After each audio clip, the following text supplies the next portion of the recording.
We do is obviously our flagship training, and that's disability equality training. And what we do with that 4-hour session is really work to change people's perceptions of disability. And I think what I love about it is that if there are any disabled people in the room, usually when I talk about my lived experience, they can really resonate with that and they feel like someone's actually speaking their language almost. And oftentimes we get really positive feedback at the end of sessions. You actually feel like you understand what's going on with me.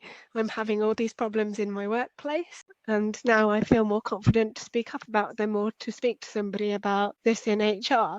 And obviously the key thing is getting a whole team involved in that training, not just the disabled people at that organisation. It's also their colleagues and their managers or adjacent teams, or even, people from every level of the organisation, because they're the ones that can actually input change into these organisations and start thinking more inclusive rather than seeing it as an afterthought. So we work specifically with organisations to identify where lots of these barriers for disabled people are occurring within their own workplaces.